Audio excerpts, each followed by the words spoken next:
Virus দ্বারা শ্বাসযন্ত্রের সংক্রমণ ইতিমধ্যে বিশ্বব্যাপী জনস্বাস্থ্যের জন্য একটি বড় চ্যালেঞ্জ হিসেবে চিহ্নিত হয়েছে।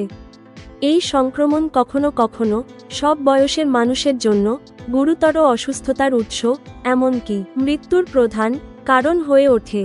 ভাইরাল আরটিআই-এর বৈশিষ্ট্য হল এটি দ্রুত সংক্রমণ ছড়াতে পারে এবং ব্যাপক বিস্তার লাভ করতে পারে, যা এর প্রতিরোধকে কিছুটা কঠিন করে তোলে। 5 বছর হল করোনাকাল পার হয়েছে।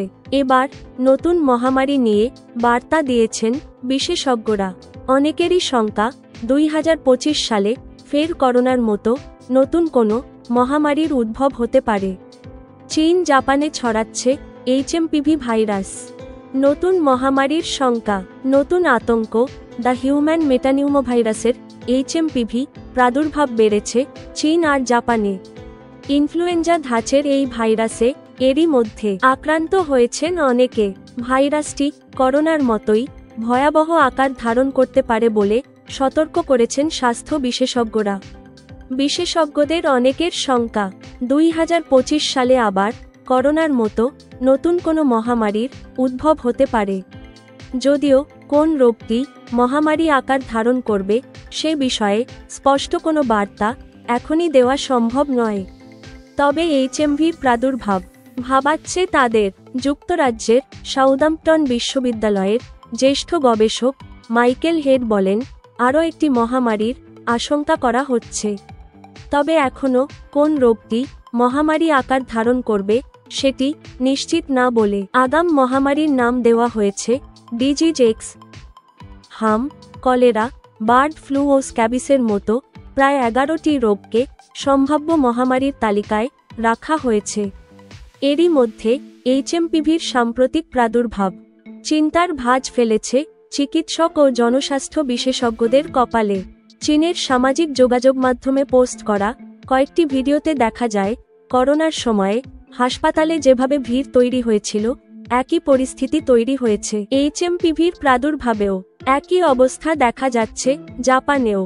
দেশটির সংবাদ মাধ্যম বলছে, চলতি মৌসুমে দেশটিতে ঠান্ডাজনিত সংক্রমণ ছাড়িয়েছে 7 লাখেরও বেশি মানুষের মধ্যে। মাইকেল হেড বলেন, আগামীর মহামারীর প্রধান বৈশিষ্ট্য হবে মারাত্মক ছোঁয়াচে।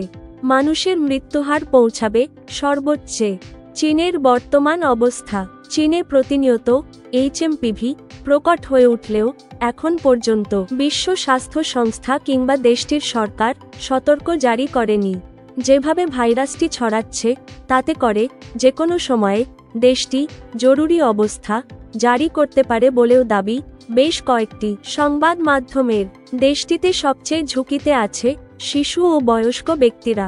বিশেষ করে আগে যাদের শ্বাসকষ্টজনিত সমস্যা ছিল তারা নতুন এই ভাইরাসের আক্রমণে নাজুক অবস্থায় আছেন।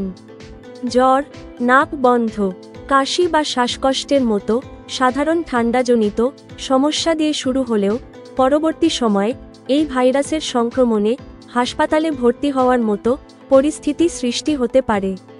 অনেক সময় সংক্রমণের তীব্রতা ব্রঙ্কাইটিস, নিউমোনিয়া, অ্যাজমা বা কানে ইনফেকশনের মতো সমস্যা সৃষ্টি করতে পারে।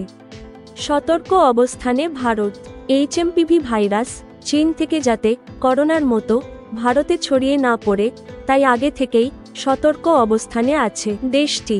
ভারতের স্বাস্থ্য বিভাগের মহাপরিচালক অতুল গয়াল জানিয়েছেন, শ্বাস-প্রশ্বাসজনিত কোনো সমস্যা এখন থেকে ছোট করে দেখার উপায় নেই।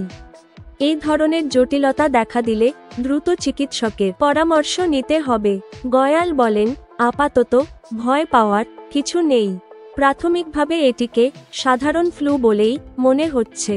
এখন পর্যন্ত শঙ্কার কোনো বার্তা আমাদের কাছে আসেনি, তবে যে কোনো পরিস্থিতি সামাল দিতে হাসপাতাল ও চিকিৎসকদের নির্দেশ দেওয়া আছে। প্রতিরোধ ও প্রতিকার। প্রায় 2 দশক আগে প্রথমবারের মতো এইচএমপিভি ভাইরাস উপস্থিতি জানান দিলেও এখন পর্যন্ত এর টিকা আবিষ্কার হয়নি। চিকিৎসকেরা বলছেন, করোনা মোকাবিলায় যেসব সতর্ক নেওয়া হয়েছিল একই পদক্ষেপে এই ভাইরাসও প্রতিরোধ করা সম্ভব।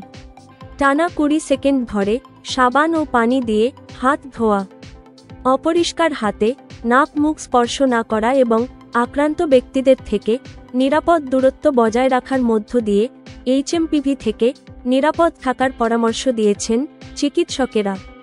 যদি ভিডিওটি ভালো লেগে থাকে তাহলে লাইক, শেয়ার এবং আমাদের চ্যানেল সাবস্ক্রাইব করতে ভুলবেন না।